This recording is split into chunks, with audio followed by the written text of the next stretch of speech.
এটি হলো গিরিরাজ গোবর্ধন পর্বতের মধ্যবর্তী স্থান। এই স্থানটিকে বলা হয় দান ঘাটি। এখান থেকে গিরিরাজ গোবর্ধন পর্বতকে দুই ভাগে পরিক্রমা বিভক্ত করা হয়েছে। এক হলো ছোট পরিক্রমা, এক হলো বড় পরিক্রমা। এই রাস্তার বাম দিকে হলো 11 কিলোমিটার বড় পরিক্রমা, আর রাস্তার ডাইন দিকে হলো 10 কিলোমিটার ছোট পরিক্রমা। এই টোটাল মিলিয়ে 21 কিলোমিটার হয়। এই 21 কিলোমিটার গিরিরাজ গোবর্ধন পর্বতের ঠিক মধ্যবর্তী স্থান এটা। এই রাস্তা দিয়ে মথুরা থেকে গোবর্ধন হয়ে ডিগ অথবা বর্ষানা নন্দগ্রামে যে গাড়ি চলাচল করে, এটি হলো সেই রাস্তা। রাস্তার পাশে এতিমখানা আছে, থানা আছে, বিভিন্ন লক্ষ্মীনারায়ণ মন্দির আছে, বিভিন্ন মন্দির আছে, মঠ আছে, এবং রাস্তার দুই পাশে বিভিন্ন দোকান, ফুল, মালা, মিষ্টি আদি দোকান আছে। আমরা এই স্থানটি ধীরে ধীরে অতিক্রম করে যাচ্ছি এবং সামনে যে চূড়া দেখতে পাচ্ছেন, এই মন্দির সেই চূড়ার মন্দিরটি হলো দান বিহারী ভগবানের মন্দির। ভগবান শ্রীকৃষ্ণচন্দ্র সখাদেরকে নিয়ে এই স্থানে দান বিহারী রূপী প্রকট হয়েছিলেন এবং তিনি রাধারানী ললিতা আদি সখীগণের সঙ্গে কৌতূহল করেছিলেন দান গ্রহণ করিবার জন্য। তাদের নিকট থেকে দান গ্রহণ করেছিলেন। সেই সময়ে শাণ্ডুল্যমণির কথা অনুসারে গিরিরাজ গোবর্ধনের আনুর গোবিন্দকুণ্ডে এক বিশাল যজ্ঞ হয়েছিল। সেই যজ্ঞতে রাধারানী ললিতাদি সখীগণ স্বর্ণের কলস নিয়ে এসেছিলেন তারা, এবং সেই কলসে ঘৃত নিয়ে এসেছিলেন। এই স্থানে আসার পর ভগবান শ্রীকৃষ্ণ তাদের সঙ্গে হাস্য পরিহাস্য আদি বহুবিধ লীলা করেছিলেন। করে গিরিরাজ গোবর্ধনের এই স্থানে দান গ্রহণ করেছিলেন। এটা মানসী গঙ্গার একটা পাশও বলা হয়, কারণ এরপরেই মানসী গঙ্গাও বিরাজ করিতেছেন। যাই হোক, আমরা সেই দানবিহারী দানঘাটি মন্দির গিরিরাজ গোবর্ধনের পর্বতের উপরে দর্শন করতে এসেছি। ভগবান শ্রীকৃষ্ণ কীভাবে গিরিরাজ গোবর্ধন পর্বত 7 দিন 7 রাত ধারণ করেছিলেন, এই হলো সেই দৃশ্য। 7 বৎসর বয়সে তিনি গিরিরাজ গোবর্ধনকে ধারণ করেছিলেন। পর্বত আগে যদিও বিশাল উঁচু লম্বা ছিল, কিন্তু পুলস্ত ঋষির অভিশাপের কারণে প্রতিদিন 1 তিল পরিমাণে তিনি মাটির নিচে প্রবেশ করতেছেন, ক্ষয়প্রাপ্ত হয়েছেন।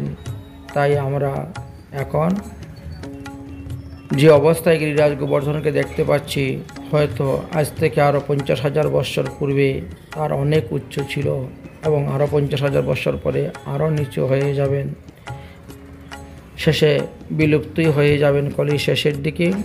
খুব সুন্দর করে সাজানো হয়েছে এই গিরিরাজ গোবর্ধন পর্বতের উপরে যে দানঘাটি মন্দির। আমাদের ভক্তরা তারা দানঘাটি মন্দিরে প্রবেশ করেছেন এবং চতুর্দিকে ঘুরে ঘুরে সেই দানবিহারী ভগবানের লীলাস্থান, লীলাভূমি দর্শন করতেছেন। সেখানে বিভিন্ন প্রকার মন্দির আছে, রাধাকৃষ্ণ, গিরিরাজ গোবর্ধন, আরও অন্যান্য দেবদেবীরও মন্দির দেওয়া আছে। সেখানে যে যে রসের ভক্ত, যে যে রসের উপাসক, তিনি সেই সেই ঠাকুর দর্শন করে আনন্দ পান, কৃতার্থ মনে করে নিজেকে।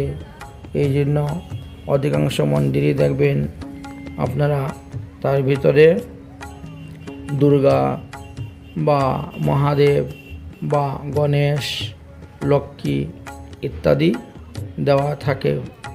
বিভিন্ন প্রকোষ্ঠের মধ্যে সেই সমস্ত বিগ্রহকে রাখা হয়। মানুষ তার নিজ নিজ শ্রদ্ধা অনুসারে, ভক্তি অনুসারে সে তার ইষ্টদেবকে দর্শন করলে পরে অত্যাধিক খুশি হন, আনন্দ পান। এই জন্য এইভাবে রাখা হয়। আমাদের ভক্তরা সবাই সেই গিরিরাজ গোবর্ধন পর্বতের দানঘাটি মন্দিরের ভিতরটি চতুর্দিকে ঘুরে ঘুরে তারা দর্শন করতেছেন। বিশাল মন্দির, অনেক জায়গা নিয়ে তৈরি করা। এটি একটি গোবর্ধন বাজারও বলা হয়ে থাকে। এর পিছনে আগে ডাইনে বামে বাজার আছে, যাহা গোবর্ধন বাজার নামে পরিচিত বিশাল বাজার। আমরা এই স্থানে এসে গিরিরাজ গোবর্ধনের পর্বতের ভগবান শ্রীকৃষ্ণ লীলাগুলা দর্শন করতেছি। উপরে ভগবানের বৃন্দাবন লীলার বিভিন্ন চিত্রগুলো অঙ্কিত করা হয়েছে। যখন যেভাবে লীলা করেছেন সেইভাবে সেই লীলা অঙ্কিত করা হয়েছে। এবং এখানে আপনারা দেখতে পাচ্ছেন প্রাচীন মূর্তি দেওয়া হয়েছে। এখানে ভোগ লাগানো হয়, প্রসাদ বিতরণ হয়ে থাকে। মানুষ তার কামনা বাসনা পূর্তির জন্য ইচ্ছা অনুসারেও স্বেচ্ছায় এখানে দান করে থাকেন। দান ছত্র খোলা এখানে আছে, দান দক্ষিণাও লোকে করে যান। আমরা ভক্তদেরকে নিয়ে সেই স্থান দর্শন করতে গেলাম এবং দর্শন করিয়েছি। এবার আমরা এই মন্দিরের বাইরের দৃশ্য আরও কিছু আপনাদেরকে দেখাবো। এটা হলো মন্দিরের ভিতরের দৃশ্য। ভিতরের দৃশ্যের পরে এবার আমরা ধীরে ধীরে বেরিয়ে যাব এবং বাইরের দৃশ্য দর্শন করাবো। দরজার দুই পাশেই সিকিউরিটি গার্ড আছে এবং অনেকগুলি সিসি ক্যামেরা লাগানো আছে। এই স্থানে দানছত্র যে যাহা ইচ্ছা দান করতে পারেন। এই স্থানে দানের ব্যবস্থা আছে। এর সামনে বেরিয়ে পরেই আবার আমরা রোডের মধ্যে পৌঁছে যাব। এটা হলো নিকাশদ্বার, মানে বেরিয়ে যাওয়ার রাস্তা। তো বেরিয়ে যাওয়ার রাস্তার দিকে আমরা এসে উপস্থিত হয়ে গেছি। এখন আমরা ধীরে ধীরে বেরোতে থাকব। আমাদের ভক্তরা আসতেছেন, তারা বেরিয়ে গেছেন। গিরিরাজ গোবর্ধন পর্বত, বাজার এবং লীলাস্থান আপনাদেরকে দর্শন করালাম। অতি দিব্য স্থান। এই গিরিরাজ গোবর্ধনকে যিনি পূজা করবেন, যিনি পরিক্রমা করবেন, যিনি দর্শন করবেন, যিনি স্পর্শন করবেন, তাকে আর পুনরায় মাতৃগর্ভে এসে জন্মগ্রহণ করতে হবে না। এই গিরিরাজ গোবর্ধন সাক্ষাৎ ভগবান স্বরূপ। এই গিরিরাজ গোবর্ধনের দর্শন স্পর্শনে মানুষ সমস্ত পাপ হইতে মুক্ত হয়ে হরিধামে গমন করতে পারেন। এমনই উত্তম এবং পবিত্রময় তীর্থভূমি হল এই গিরিরাজ গোবর্ধন পর্বত, যাহা দর্শন মাত্র জীবের সমস্ত অমঙ্গল দূর হয়ে যায়, অশুভ দূর হয়ে যায়, আপদ বিপদ থেকে মুক্তি লাভ করতে পারেন। এখানে সেই গিরিরাজ গোবর্ধনের পুজো হয়। গিরিরাজ গোবর্ধন পর্বত সহ ভগবান কীভাবে ধারণ করেছিলেন এই চিত্রটাও আপনারা দর্শন করিয়াছেন। এখানে এখনও অনেক পুরাণ মন্দির আছে, যে সমস্ত মন্দিরে বিগ্রহ নেই, পূজারীর অভাবে হয়েছে। আমরা সেই সমস্ত শুধু খালি গম্বুজটাই দর্শন করাচ্ছি। যে সমস্ত মন্দিরে নিত্য সেবা পূজা চলতেছে, নিত্য দর্শন হচ্ছে, 5 বার পূজন, 5 বার আরতি আদি হচ্ছে, সেই সমস্ত বিশেষ মন্দিরগুলো আপনাদের সামনে তুলে ধরতেছি, ভক্তদেরকে দর্শন করাচ্ছি। এই যে তারা রাস্তা পার হয়ে আসবেন এবং আমরা বাকি গিরিরাজ গোবর্ধনের বড় পরিক্রমার দিকে রওনা হব। এটা আমাদের ছোট পরিক্রমা করা হয়ে গেছে।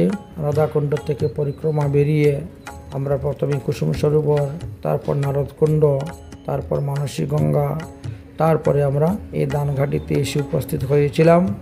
এই হলো সেই দানঘাটি যেখানে রাধা কৃষ্ণের কুঞ্জ মিলন হয়েছিল, যে স্থানে ললিতাদি সখীগণ